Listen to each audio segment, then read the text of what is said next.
Alright everyone, welcome back to the channel. I woke up to Bitcoin being higher, but more importantly, I woke up to basically every M2 in the world being higher today. So let's talk about what's going on in the markets and what's going to happen next. Starting off with Bitcoin, now you can see basically while I was asleep, we had a massive surge to the upside, topping out around about 87,700 after having a little bit of a sideways accumulation chop at these important levels that we've been detailing in the past couple of videos. So really simply, we were looking at the daily TMA, 50-day TMA, we got the closes above it, we got the long confirmation, and now we're at that price target where we thought there was going to be a tiny bit of resistance. So this is one to note.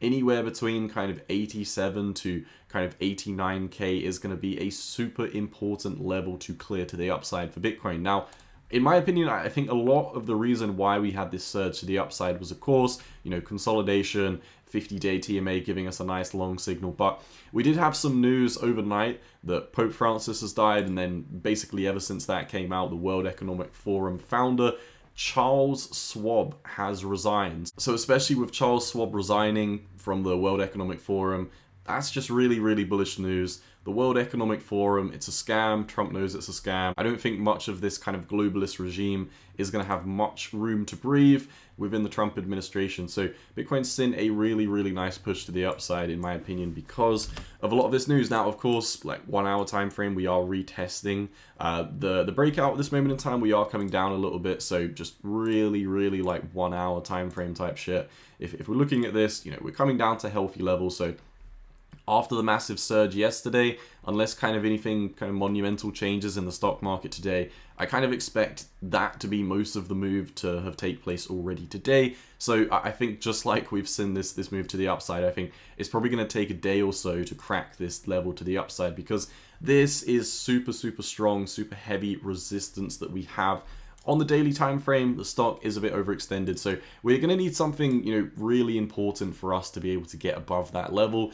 And that's fine with me at this moment in time. I think kind of higher time frame structure, everything's looking good, but definitely keep your eyes onto up as high as 89k, because there's really not an awful lot above us, above kind of that level. So if we're looking at it on here, just really cleaning up the chart, let's take away the TMA because we already know that we got a long confirmation over here. You can see, when the bull run was really in full effect and Bitcoin went all the way up to 110, we were in this kind of sideways chop range.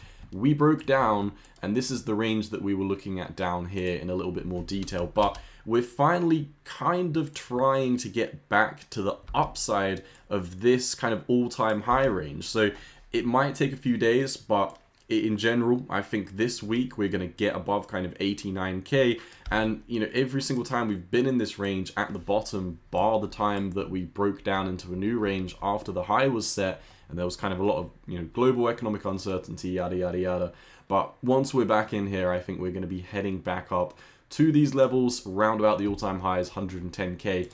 May just take a couple of days. This is a really important level of resistance, and I wouldn't be worrying about kind of this rejection that's happening right now. What I'd really be looking at is just making sure that for the past week or so, these range highs at the top of this range get flipped into support, and then we'll be ready to get that continuation back to the upside. So a lot of important stuff above us, from swing high down to the swing low. You can see 618 fib, this resistance over here. But once we clear above that, it's kind of smooth sailing. We've got 786 up here at 90,600, which is going to be a magnet. By the time we're at 90k, we're back within the range, and then we can start looking at kind of much higher price targets. Back to the all-time highs over there. Now, I have seen some talks over on Twitter about people posting about a golden cross on Bitcoin, and people have been talking about every single time we see the golden cross, we see these monumental moves to the upside, and that is true, but we don't actually have a golden cross right now. So I'm honestly not sure what's happening on Twitter. I think the thing is, one YouTuber says there's a golden cross even if there's not a golden cross, and everyone just kind of copy and paste the same post, and everyone thinks that there is something that there isn't. So, I saw the post this morning talking about a golden cross, and I was like, oh shit, let me load up my 50-day and my 200-day TMA and see what's going on. And no, we don't have a bullish cross, but or a golden cross, whatever you want to call it. However, while we're on this page, you can see that it wouldn't take too much for us to see a golden cross. Bitcoin pushing back above 90k and kind of lollygagging there for maybe a week, call it 2 weeks, and we could see a very nice golden cross. Now, the prior golden crosses have yielded, in this bull run specifically, I won't be looking back further than that, we've seen 73% pumps. This is when the short-term moving average, the 50-day, moves above the 200 moving average. So, on the daily, the last pump on the golden cross prior to that was a monumental rally, 162%. So you can see some really nice moves that do happen after you do have these golden crosses, 61%. So I think all in all, we're kind of looking pretty good right now. And also, these golden crosses do tend to happen after the start of a move to the upside from the bottom of this ascending channel. So it's something to note. Like, we're still very early days. Like, yeah, we're at a nice price target right now. 87k is a good place to be at, in my opinion. But, you know, when we're looking at this, we've got so much room to move back up to the top of the range. So hopefully in a week or two, we can be talking about a golden cross. But at least as of right now, we don't have a golden cross. We'll keep you up to date on this front. But yeah, that's basically what I'm looking at. I think, you know, higher time frames, bear in mind, I'm going to come over to the weekly right now, and the moving averages are going to disappear. You can see 200 holding it very nicely. Kind of everything that we've been looking at is looking very good. So all in all, for the next couple of months also, I think it's going to take a little while, but we're going to move up past the prior all-time high, kind of coming around to 140, 150k. So for this week, again, we need to get back above this resistance. That's the main thing that you want to keep your eyes on. I'm in some long positions right now. I'm kind of chilling. To be honest, while we're retesting the bottom of this range, this is like super important. I do have my eyes on it. But I think this week, off topic, my main focus is going to be on the Oblivion remake, which is supposedly going to be coming out this week. I think it's meant to be kind of shadow dropping today or something like that after some leaks. If you don't know, Skyrim and Oblivion, absolute childhood games. So if this does get remade, honestly, like, if this gets remade, I might just make a gaming channel and we might just have 2 channels and make daily uploads on both of them. That would be interesting. Let me know if you would care about that or not, you know, depending on blah blah. Anyway, I'm looking forward to that. But yeah, the charts are looking good. Just sharing some extra stuff. Now let's talk about global liquidity. So we talked about the M2 in yesterday's video. We haven't had a update on that yet, but like we talked about yesterday, the US M2 is almost at all-time highs. The China M2 money supply, I don't know why I said it like that, it sounds so racist. The China M2 money supply also pushing in to all-time highs, absolutely surging. Their money printer has not stopped in a very long time. And it's hard to see, but we have kind of lollygagged for a little bit, and we're kind of going back into that absolute kind of upwards trajectory. It's exploding. Euro M2 money supply at all-time highs as of this week, the new data that we got out. Eurozone is printing money. And of course, these are like the 3 major ones that you want to keep your eyes on. There's other ones, you know, you can kind of look at Japan. Some people include that in the most important M2s. But, you know, global net liquidity in total isn't kind of back to where it topped out at around 2022. And as we know, kind of Bitcoin does like to follow the M2 money supply in the macro, kind of the swings and kind of the highs and lows. It does kind of incorporate that into its trading. But the global M2 money supply, if we zoom in on this one, let's just keep this one here. What's going on? Okay, here we are. Global M2 money supply. It has broken a downtrend. So you can see top over here, this pretty much marked the top of the 2022 cycle, but you can see we've been making lows, low highs, low, low, low, low, low. And for the first time, we've actually just broken out of this. So we've broken above this high that we set in September 2024. And on the monthly, we've literally got a beautiful bit of continuation. So I think a lot of global liquidity is going to come into the markets. We've been seeing kind of Fed Chairman Powell and other kind of people in the Fed talking about stock market's doing really bad right now. A lot of billionaires are losing money. We're going to have to, I can't remember the exact words they said. They said something like, we're going to be there to ease the markets if it does need to be eased. Now, what does that mean? That means money printing. That means cut the interest rates. So I think we're starting to see a snap up because of this, and global net liquidity is probably just going to go only up from here, especially with all of these zones, you know, US, Euro, China, just kind of turning back on the printers while there's kind of a little bit of uncertainty right now. So this is really, really good news. Now, those are the main takeaways I wanted to talk about today. In terms of Solana, Solana is now lagging a little bit behind what Bitcoin's doing, because if we look at the range that Bitcoin was in, come over to the daily, zoom in, you can see, you know, the top of the range for Bitcoin was, you know, around about 88K. There are different touch points on here, so we didn't actually make it to the top of this range. But if Bitcoin kind of retests this zone here, kind of 86.5, maybe 86, before moving up a little bit further, then, you know, Solana, it could just be doing the same. Like, the top of the range for Solana is around about 148. Probably 150 would be the breakout region for this. So that's why, if you've been watching the channel, past couple of videos, I've been talking about doing some kind of longs on Solana at this moment in time, kind of going to be stopping out around about 150 to $160. So really nothing has changed on that front, but I think risk to reward wise, Solana hasn't gone up as much as Bitcoin today. Now, Bitcoin dominance still holding super, super strong, just climbing and climbing and climbing and climbing. So this is one of the reasons why this cycle, I have been saying, I don't think we're going to see an alt season like we've seen in previous alt seasons. So if we come over to the monthly, you can see, yeah, it does go parabolic.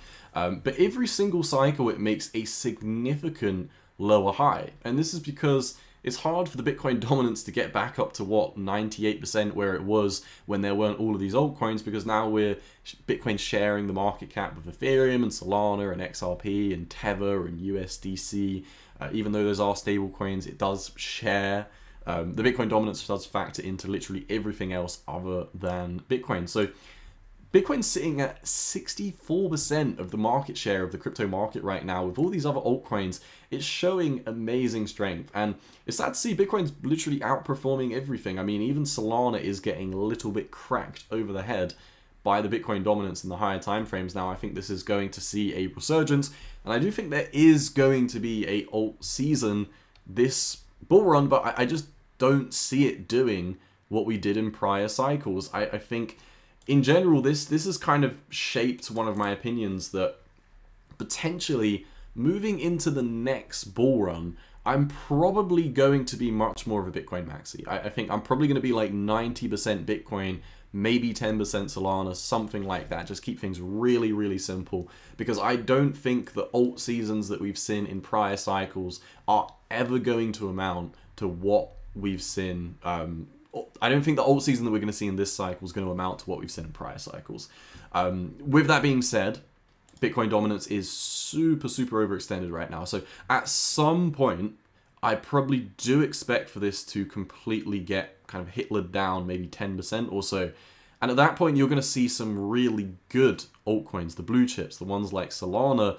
Those are kind of going to go up. And that's when I think you're going to see that major outperformance where probably Sol against the BTC pair makes new all-time highs. But honestly, it's actually a scary situation when you think about it, that alt seasons like we've seen before may not happen again. That's my opinion. Could be proven wrong, but I just don't think that with kind of increased regulation, with so much going on around Bitcoin, everyone's talking about adding Bitcoin to their balance sheets and investing in Bitcoin. And yeah, there are some kind of ETF products coming out for altcoins, but I think it's going to be the major ones with the high market caps. I don't think there's going to be the regulatory space and kind of market for all of these new kind of shitcoins and new projects. I think the winners are going to be solidified. Everyone keeps on talking about new projects coming out, all these new proof of stake cryptos. I don't think there's going to be any need for them, because Ethereum's already got adoption, Solana's already got adoption. Every single time there's a new proof of stake that comes out, it gets hyped for about a month or two and then it just completely dies. So I don't think there's going to be room for any more kind of Solanas. That means kind of Cadena, all these other kind of proof of stake tokens. They're probably just going to absolutely die over the next couple of cycles. So I think you're going to have to pick the winners, and this is probably going to be the last cycle to make huge amounts of money, because I think most people are probably going to pivot into kind of Bitcoin only from there, and of course the returns are going to diminish, but I think that's probably what we're going to be looking at anyway. But in the short term, Another way of looking at this on the daily time frame with Solana is that Solana's actually back within kind of this all-time high range. So, you know, every single time, bar the point that we broke down, Solana was in this range. You can see some very quick... What just happened to my brush? You can see some very quick moves back to the top of the range. And honestly, I'm going to make a prediction. I believe within 1 month's time, Solana is going to be back at the top of this range at $200. Now, for the next week, my prediction is $150. Now, Solana hasn't really seen a major correction since it was all the way down at $95. So I think probably what's going to happen for Solana is, let's say 160, because that would break us above these range highs. And then I think at that point, we're probably going to see a little bit more of a correction from there before continuing back up to $200. So that's what I'm doing. I'm trading around kind of my opinion on what I think is going to be going on at that point. You know, if you've been watching the channel, I've been long on Solana since we kind of got back in this range around about $120 or so. I'm still in a lot of my trades. I have closed some out. It's hard to say exactly what trades I'm in and aren't because I'm trading the 15 minute. So the trade I had at 120 has been stopped out, but stopped out in profit. I think it was like 70, maybe 50, 60%, something like that. But on the 15-minute time frame, I'm just constantly, while we're in an uptrend, every time we make like a higher low that looks good, like at this point right here, if I wasn't already in a trade at basically the exact same level, I would probably be hopping in a trade around about $138 for Solana. So every single time 15-minute makes these kind of nice higher lows and you get some kind of confluence with something like a stock. And then, of course, you look over on Bitcoin, you see, is Bitcoin at a good level? Does Bitcoin look like it's probably going to bounce from here? If we go over to the 1 hour, I think if Bitcoin was round about 86.5 to 86, that would probably be the region that I'd be looking to long in. But yeah, I mean, it's probably going to be different by the time you're watching this video. But longs around this level, longs pretty much around this level for Solana, back up to kind of 150 to 160. Is what I'm going to be doing right now. So enjoy the rest of your week. Hope you all had a good Easter. It's looking like a good Monday. And yeah, I think the markets are in a really strong position. I just think it may take a couple of days to crack above 90K. But once we're back above 90K, this is a super important region. And Bitcoin's probably going to quickly move up to 110K. Remember, we're only like one good news event away from this. Jerome Powell could step down now. We could see a trade deal with China, just anything. There's so many possibilities of good news events. And it just takes one for Bitcoin to get back to 90K and then have continuation with the S&P 500 moving up.